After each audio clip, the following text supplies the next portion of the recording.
name is Amanda Gomes, and I'm a full-time financial planner for the Bose Wealth Management team here in Toronto. Today, I'm joined by Paula Lester of Solus Trust Company, which is an affiliate of Raymond James. Paula is an AVP of Estate and Trust Solutions based near Ottawa, Ontario, with a background in law and specializing in trust and estate planning. Welcome, Paula. How are you doing today? I'm great. Thanks for having me. No problem. We're happy you were able to join us. How's the weather in Ottawa this morning? Did you guys get snow this week?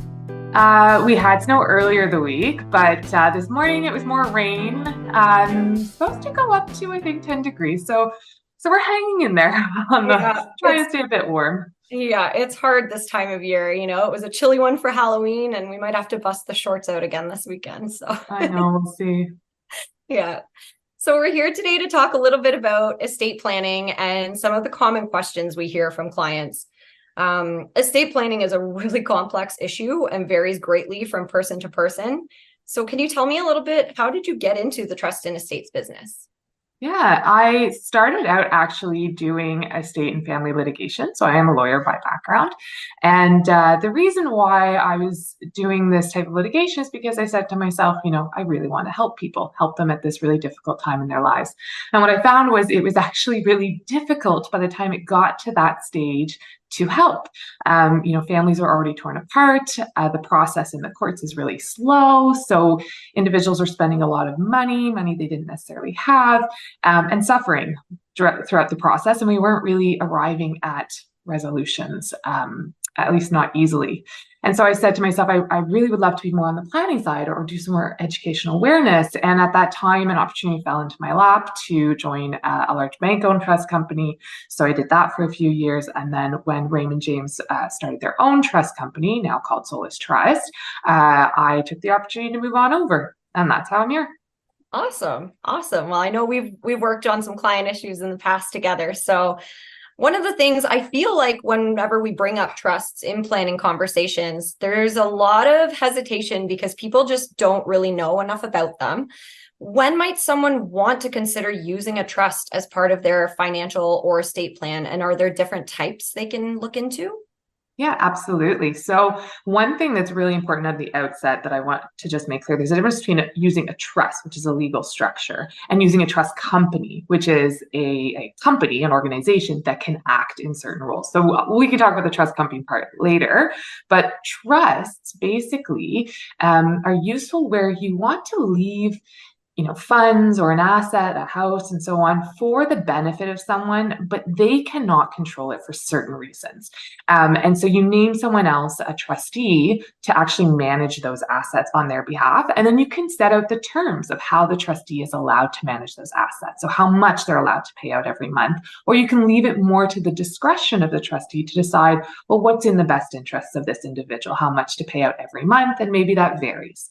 So when do we use these types of trust structures? Typically we see it, particularly in estate planning, where individuals want to leave funds for a minor, a child that's not yet 18, not yet legally able to manage property, or, that's maybe they're 18 or they're expected to be 18 soon, but that's still very young. So if you're leaving $500,000, you may not want to leave it to a 20-year-old. For sure. Also for, beneficiaries with disability, both because they may not be able to manage it and also to protect some government benefits, spendthrift beneficiaries. The other situations we see it in often are blended families. So an individual wants to support their second spouse after they pass, but ultimately they want to leave the funds to their children or to a charity. You can use trust to do that.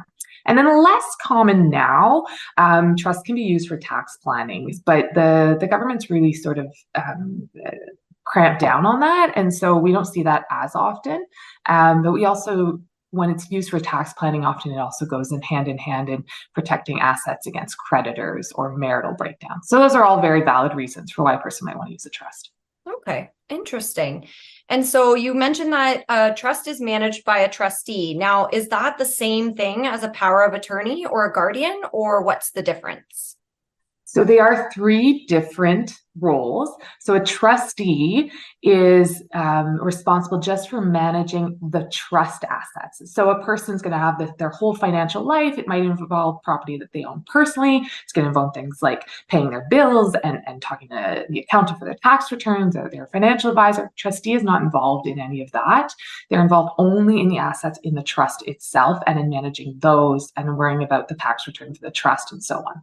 Okay. A power of attorney for property is the person you would appoint to take care of your entire financial life when you're at a point in your life where you're not able to do it. You're not legally capable, or you just need help. And so we think a lot of older clients who are starting to have dementia or cognitive difficulties. And so that's the person you appoint to do that. Now, a guardian is typically when a person has not appointed a power of attorney for property, or where that attorney is not able to act or has passed away, then a guardian is someone who's appointed by the court. So it requires an application, and the guardian is likely to have a lot more stringent requirements placed on them because of the way that they're appointed. Okay. So it sounds to me like everyone should have a power of attorney. I mean, what if someone hasn't appointed a POA for property and they were to become incapacitated or pass away? Or what if they don't even have a will in place? What happens in those cases? Yeah, so it's really important again to realize so powers of attorney for property take place or are effective while a person's alive but no longer capable or no longer able to manage their financial life. And then the will governs when a person passes away. So we'll talk about the power of attorney for property. If you were alive and became incapable but did not appoint someone, or you'd appointed someone who is no longer able to act, which is why it's really important to think about an alternate, then we end up in a bit of a legal void right away where no one's able to give instructions to your accountant or the electricity company or their financial advisor. And so no one's managing their assets. And then typically what has to happen is an application needs to be made to court for someone to take on that role. There may not be anyone who does it. Sometimes the government itself steps in through the public guardian trustee, or conversely, there may be multiple people who want to control that money. And so we see that a lot with siblings making applications, arguing amongst themselves, saying, well, no, I'm better to manage mom's money. No, I'm better to do it. And so it's really, really, really best if a person gives good, thorough thought to who they want to name, all the factors that go into naming someone as an attorney for property, and make sure that you get that document.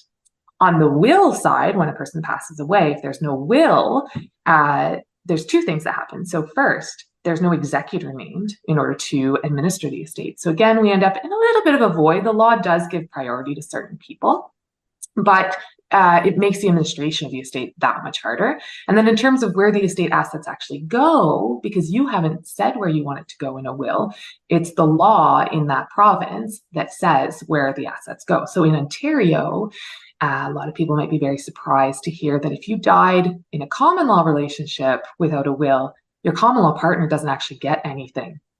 They might be able to make certain claims under other pieces of legislation, but it's not like married couple where your spouse would get, again, maybe not even everything in that situation if there's kids. So again, you want to control where your assets go after that, and you want to control who administers, and you want to avoid conflict, have a will. Okay, agreed. It sounds like a will and POA are really important first steps in the estate planning process. Another question we get a lot is if the POA and executor are the same person, or can they be the same person? Can you tell us a little bit about the difference between the POA and executor roles? I think you kind of touched on it. One is while you're living and one is after you pass. Exactly. Yeah. So, they can be different people or different entities, right? Because a trust company can act in both capacities, but you're entirely right. The attorney for property, the power of attorney for property, is while you are alive and you need assistance managing your financial life.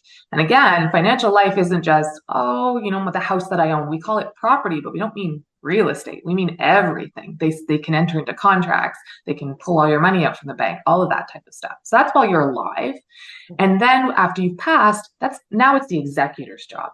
The executor manages your estate. And, I don't think we'll go into exactly all the duties of the executor today, but it's a very big job. which involves likely applying to court, making sure you do final tax returns, selling property, communicating with beneficiaries, and so on. So that's the executor's role.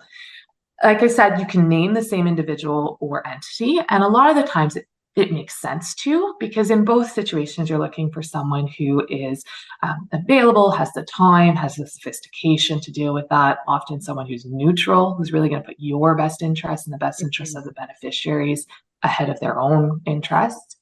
And then the other piece is you want someone who's close. So ideally someone who's in the same province, and definitely someone who's in the same country, because there actually can be legal issues when you have a person outside of the country trying to administer either your assets while you're alive or your estate after you've passed away. Interesting. Okay. So how can the team at Solus Trust help clients in those situations? Say, for example, I'm having my will prepared and my closest family lives in the US and I don't have anybody here in Canada. I wouldn't want to open the estate up to US tax issues or, cross-border complications. So what can I do in that particular situation? So Solus Trust can actually be named in your document. So we can be appointed as an executor, as your attorney for property. And then if there are any trusts set up in the will, or if you want to set up a trust now, we can also be named as trustee. So we can act in any of those capacities. And there are a lot of situations. You touched on one, if everyone's in the US and the person lives here, you don't want to name a US person as your executor or your attorney for property. And so maybe in that situation, using Solus Trust makes sense. But there's a whole host of other situations, clients that I meet with where they decide it makes sense for them, where they have, either a beneficiary with disabilities that they want to make sure is well provided for. They have some family conflict, or they just don't want to potentially cause family conflict. If they have a blended family, or if they just have really complicated estate assets, they own multiple pieces of real estate, or have, a holding company or an operating company. Those are all situations where a person might want to use our trust company as opposed to naming just an individual. So my job is to meet with clients who are potentially interested in using Solus Trust, regardless of how much they kind of know at that point, to meet with them, to sort of plan out their estate and figure out, yes, where can we be of use? Interesting. So it sounds like you guys can cover a lot of the different roles. I understand being named an executor or POA can be a huge burden on friends or family. Like you said, there's a lot more to manage than just the investments and the home. Maybe people have, they have to roll up their credit cards. There's all these things that we don't think of. So especially during the grieving process, that can be a huge burden for somebody.